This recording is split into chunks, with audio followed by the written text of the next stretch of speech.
Subscribe to our channel and hit the bell icon so that you know when live we go. Dear students, Rao's IAS Prelims Test Series 2021 is a complete testing and revision course for the upcoming prelims examination. The program will help you prepare for UPSC prelims through a step-up approach. It is a meticulously designed study plan to organize your preparation and keep you on track towards covering the prelims GS and CSAT syllabus extensively from NCERT to the advanced level. The goal of our Prelims Test Series 2021 program is to exhaustively cover all standard sources of study material, including NCERT, with a study plan to test you at par with UPSC level of questions, thereby improving your chances of clearing the prelims examination. To give multiple revision of the entire syllabus from the perspective of civil service prelims pattern. The test series program will also give you the final revision of all topics and themes before the examination through QIP videos and prelims compass notes. The QIP videos or Quality Improvement Program videos are for speedy revision of all important topics for the upcoming prelims examination. QIP videos are kind of crash course for the prelims examination. And prelims compass are 8 subject-wise prelims compilation of all static and current affair topics important for the upcoming prelims. Rao's IAS Prelims Test Series 2021 will include topics test, testing the concept of candidate. It will include thematic test on both the concept and the current affair of that particular theme. It will also include current affair tests covering the monthly current affairs. And there will be full-length test before the final exam to simulate you for the D-Day. There is a link in the description of this video. You can click on the link for registration and to also check out the demo QIP videos. Hello and welcome to today's DNS. We are going to have a discussion on today's newspaper, The Hindu, Delhi edition dated 28th of November 2020. We shall take up important articles from the paper and discuss them as per the demand of the exam. The articles that we are going to take up for discussion has been tabulated in front of you and the time stamping for the same has been given in the description section. This is a lead article from page number 6. It has been titled, Stepping Out of the Shadow of India's Malnutrition. In this article, the author has basically raised his concern regarding prevalence of malnutrition in India, and that despite the fact that in the recent time the level of poverty has decreased. The author has given much information on the topic of malnutrition, but still we are going to have a more holistic discussion on the topic because it encompasses all the GS papers. First of all, malnutrition is either deficiency or excess, any kind of imbalance in the person's intake of energy or nutrient or both. If there is deficiency in the intake of energy and nutrient, that is called as undernutrition. If there is excess, that is obesity. Undernutrition is one form of malnutrition. But when we discuss malnutrition, although we tend to discuss overtly on undernutrition, but remember, obesity is also a kind of malnutrition. And in any answer of malnutrition, you have to touch on this aspect as well. First, we will see the state of nutrition in India. And that can be quantified through various reports and rankings of India. For example, in the Global Hunger Index of 2020, India has been ranked 94 out of 107 countries. And India has been put in a category serious.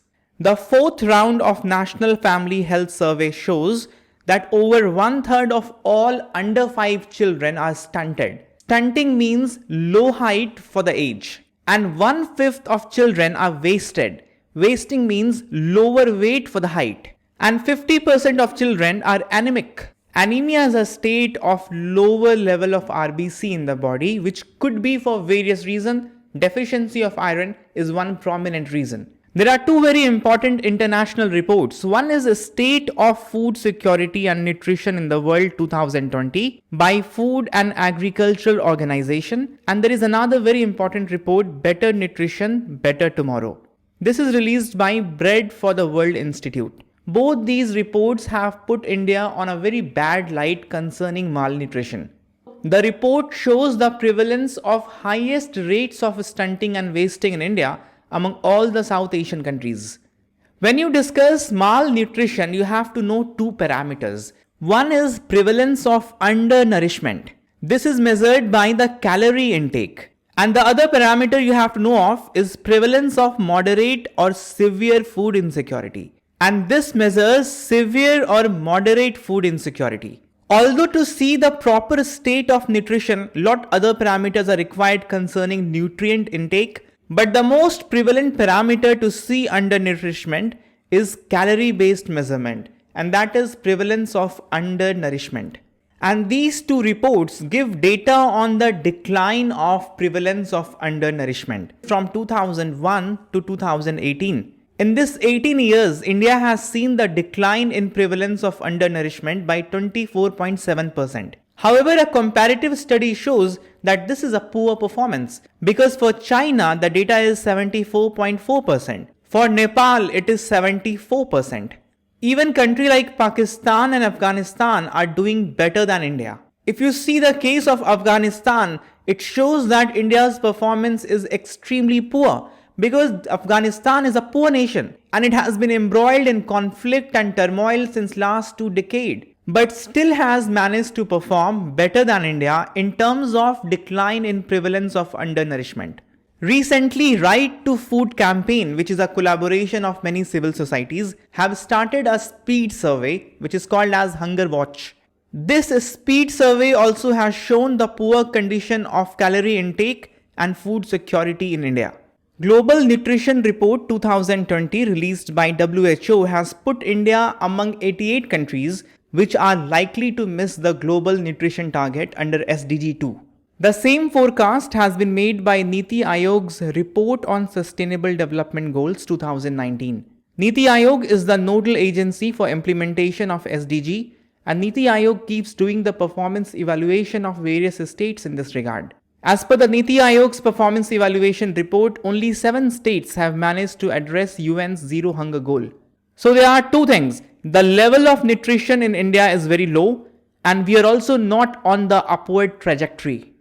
We see that the state of nutrition is not very inspiring, but it's important that we do a course correction, have a planning, do proper implementation and improve the nutritional level of our nation for various reasons. First of all, it is obligation on the state because right to food is a fundamental right. Right to food does not involve only the calorie intake, but the proper nutrients are also important. It is obligated on the state by Article 39A that citizens must be given adequate means to livelihood. It is the duty of the state under Article 47 to raise the level of nutrition and standard of living and to improve public health. So it is the part of the contract between the citizen and the government. This is an obligation on the government. So this can be your GS paper 2 argument. If you talk from GS paper 3 perspective, human capital is the most important resource asset of any nation. Economic Survey 2019-20 has noted that food is not just an end in itself, but also an essential ingredient in the growth of human capital and therefore important for national wealth creation. We have empirical evidence to show that children with undernutrition or anemia, the iodine deficiency, they have low IQs. They have lower productivity as adult.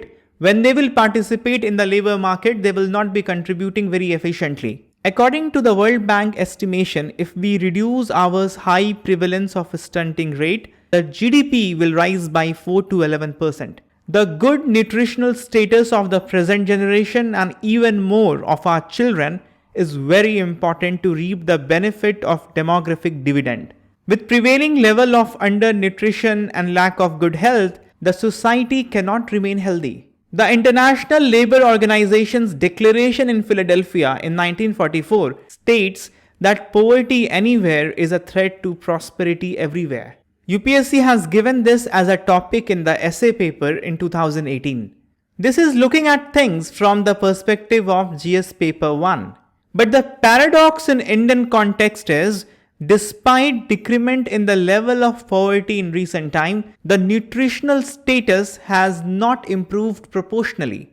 Around 270 million people have been lifted out of poverty from 2005-6 to 2015-16. This is a huge number. But despite this, malnutrition has not declined much. Prevalence of undernourishment still remains very high. There are many other paradoxes. For instance, low-income states like Chhattisgarh and Odisha has done much better in reducing the level of undernourishment than the better performing high per capita states like Gujarat and Maharashtra. This clearly indicates that malnutrition is a very complex problem, and nutritional governance is very important in this regard. Because Odisha, which is a low-income state, has done much better in decreasing the prevalence of undernourishment. This has been made possible because of a better network of integrated child development services. Public health facility has improved and the number of workforce in the public health sector per lakh population has increased. Odisha also has worked towards the educational attainment of women. These holistic measures have resulted better nutritional status in the state. So the issue is regarding governance. The issue is about maternal health, the maternal educational level. It is not just about income. Because in higher income states like Haryana, Gujarat, Punjab, the status of tribals, people in rural region with poor background and children of illiterate mothers is not good. See, food comes from agriculture and 3/5 of rural population are engaged in agriculture. But still the 4th round of National Family Health Survey suggests that malnutrition rate are higher in the rural areas. On the outset, this seems to be a paradox.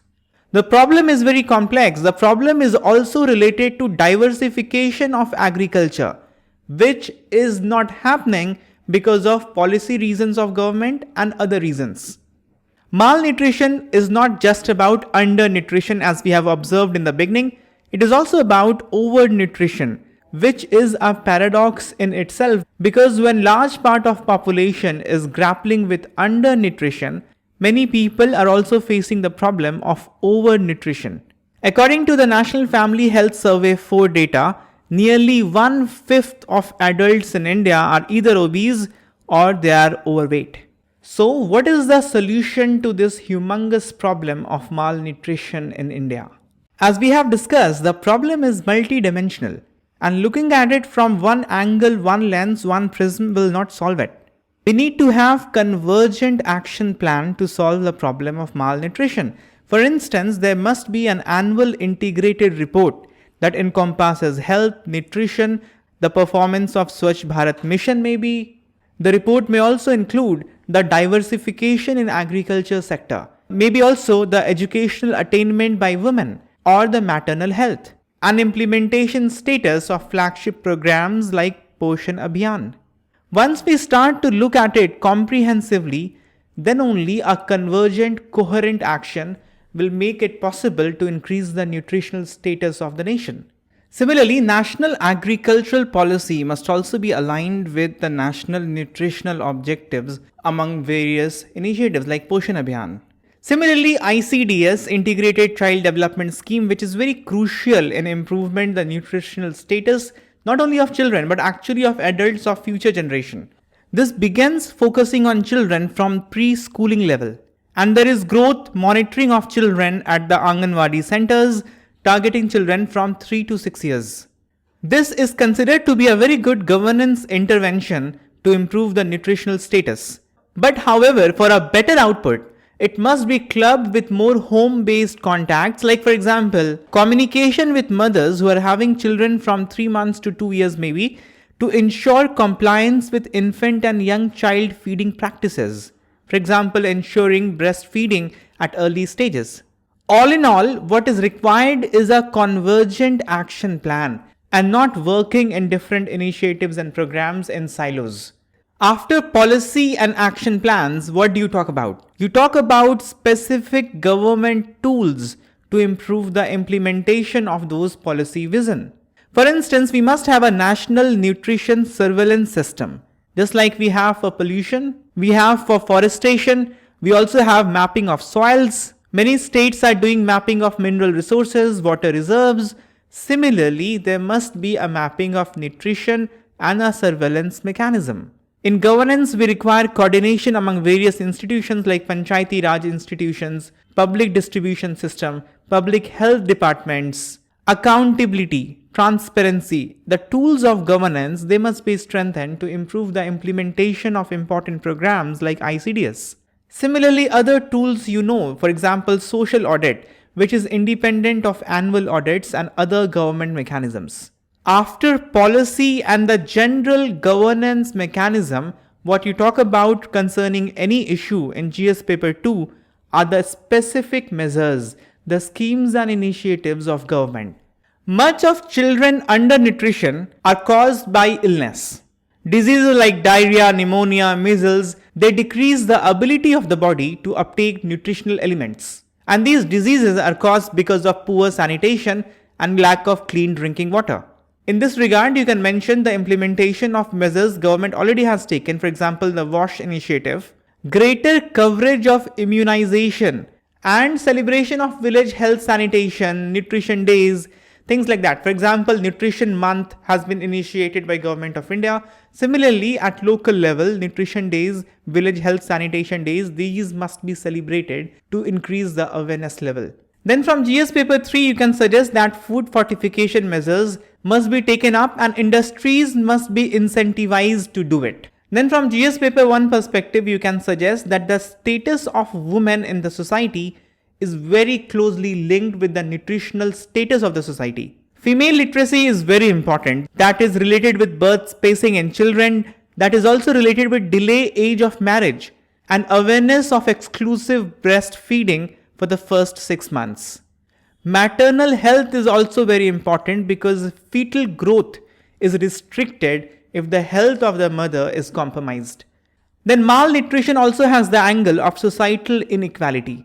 It is seen that girl children are more malnourished than boys, and the lower caste children are more malnourished than the upper caste children. So social inequality also has to be removed if malnutrition has to be removed. United Nations World Food Programme has got the Nobel Peace Prize this year. And this must bring attention of the world on the issue of nutrition and health. And India must also seriously consider to re-strategize in order to effectively deal with the issue. This article is from page number 14. Fiscal deficit reaches 120% of annual target. See, the budget of 2020-21 targeted the fiscal deficit at 3.5%, meaning 3.5% of the GDP. In terms of absolute value, it was around 7.8 lakh crore. However, this article has highlighted that the government deficit has increased to rupees 9.53 lakh crore. And this is close to 120% of annual budget estimate. The reason, obviously, you understand, is the decline in revenue because of COVID-19 lockdown, slowdown in the economy. However, I must tell you that this 3.5% targeting of fiscal deficit was done after making use of the escape clause. Under the Fiscal Responsibility and Budget Management Act of 2003, the government is mandated to keep the fiscal deficit at 3% of GDP by the end of 31st March 2021. But at the same time, some elbow room is given to the government to breach this 3% target in special circumstances. That has been termed as escape clause. This term actually is not there in the Act, but this term was popularized by the N.K. Singh Committee, which was formed on the FRBM Act. The Section 4.2 of FRBM Act 2003 allows the centre to exceed the annual fiscal deficit target on certain grounds. These grounds are national security or war, national calamity, collapse of agriculture, some structural reforms if the central government is taking up, or decline in the real output growth of a quarter by at least 3% compared to the average of previous 4 quarters. And in the last budget, already this clause has been used because COVID-19 was considered as a national calamity. So 3% target that was to be met by next year has been breached already. And the GDP number for the second quarter of this financial year also has come out, which is minus 7.5%. And with that, technically, we have come into a recession.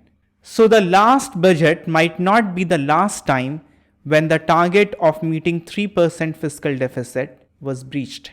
Hand in hand, from the exam perspective, I'll do with you the kind of deficits which you must be aware of. Number one, fiscal deficit. Fiscal deficit is total expenditure minus total revenue generation, total receipt of the government except borrowing. And this difference is actually met by borrowing. So fiscal deficit actually signifies the total borrowing by the government. A large fiscal deficit implies that government is borrowing more, and this will have implication. Large borrowing leading to higher fiscal deficit will cause higher inflation. Why? Because the expenditure of government is more. More money is being pumped into the economy. That will have inflationary effect. Higher inflation will lead to higher interest rate. Higher interest rate will cause lower investment. That will in turn cause lower growth of the economy. Higher fiscal deficit would also mean that the government has borrowed more, which will mean that the repayment of loan in the form of interest will have to be more. If the fundamentals of the economy are not very strong, that may also lead to debt trap. Higher fiscal deficit implies government is borrowing more. If government is borrowing more, the private companies will have lesser opportunity to borrow. And that effect is called as crowding out. Crowding out will be coupled with high interest rate. So whatever borrowing is happening by the private company, that will be at higher interest rate. Investment will decrease, production will decrease, export will decrease. All these will cause weakening of the currency. Higher fiscal deficit also reduces the rating of the government. The pressure of fiscal deficit will also lead to selling of the existing assets. Fiscal deficit has wide and far-reaching effect. That is why it is considered as a very important parameter to judge the economic health. A part of fiscal deficit goes into interest payment. When that component is removed, what we get is primary deficit, which is fiscal deficit minus the interest payment. You are paying the interest for borrowing of the past. But if you have to judge how the government is doing presently, then you must discount for the past sins. Hence, if primary deficit is improving, that means the fiscal health of economy is improving. There is another deficit called as revenue deficit, which is total revenue expenditure minus total revenue receipt. See, if expenditure is going to create asset, that is not all that bad. If the government is spending in constructing roads, ports, airports, railway stations, these are going to help the economy in future. So fiscal deficit necessarily is not bad. But if asset creation is not happening by your expenditure, then that is not going to strengthen the economy and spur growth in future. That is why revenue deficit is separately analyzed. Higher revenue deficit is very dangerous because it does not help in economic activity and the future ability of the government to generate its revenue.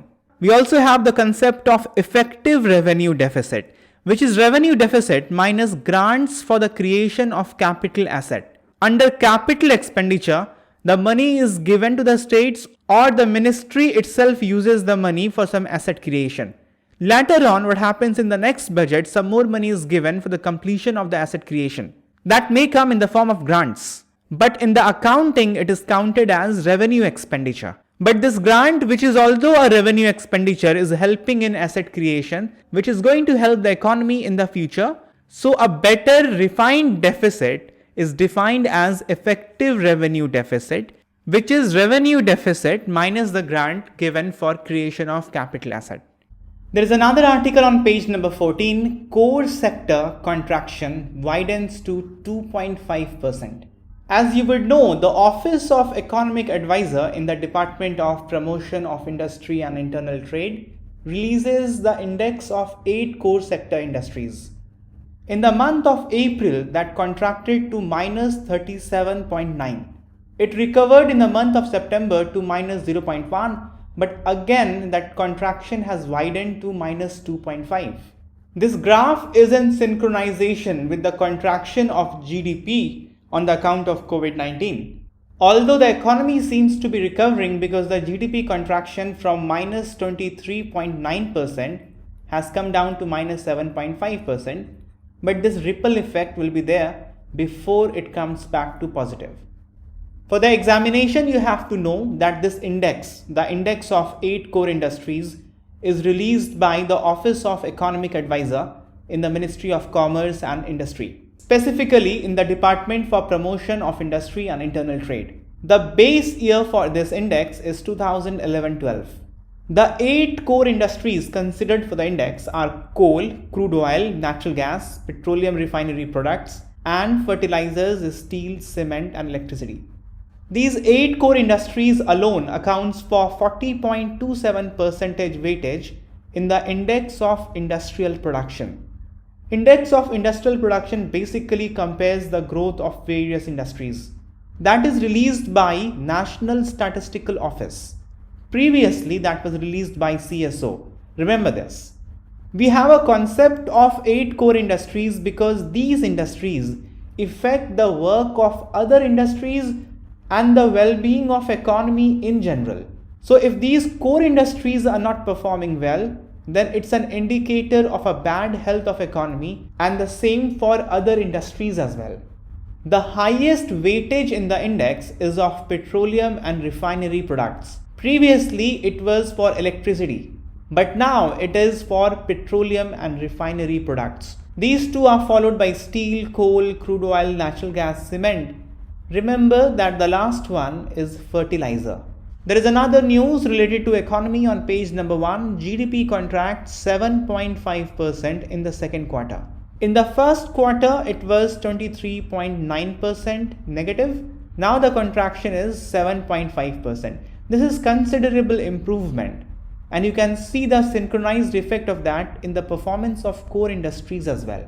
These estimates of GDP are given by National Statistical Office under Ministry of Statistics and Program Implementation. When there is economic contraction for 2 consecutive quarters, technically that is called as economic recession. And with the numbers out, we know, or we also knew it before the numbers were out, but now it is official that we are in economic recession. The reason for GDP contraction in the wake of COVID-19 and otherwise have been discussed in detail in the DNS of 1st of September 2020. If it has become little blurry, then it is time for revision. This news article is from page number 8. Karnataka defers decision on inclusion of Lingayats in OBC. This issue of granting the status of OBC to Lingayats came up in 2018 election of Karnataka. The matter went to the High Court. The petition is still pending, and the decision from the side of the government is also pending. From the examination perspective, you must know the basic features of Lingayat sect. First of all, the Lingayat sect is a Shaivite sect, and Shaivite sects have the theological basis of Advait, meaning monoism. But then there are various subsects within the sect of Shaivite, like for example Vishisht Advait or qualified monoism.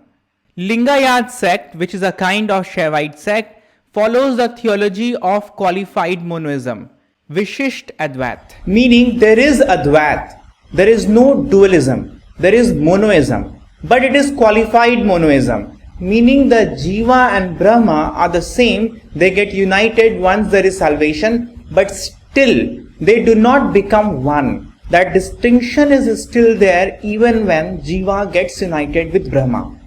Jiva is similar to Brahma but not the same. If it is the same, that is monoism. In qualified monoism, Jiva is similar to Brahma, not the same. But more specifically, the theology of Lingayat sect is called as Shakti Vishisht Advait. The sect was founded by Lord Basva, who was minister of King Bijala Kalachuri of Chalukyas of Kalyani. The theology of Lingayat was not new. It was based on Ramanuja's qualified monoism. But the Lingayat sect was noteworthy for the social doctrine that was propounded by Lord Basva.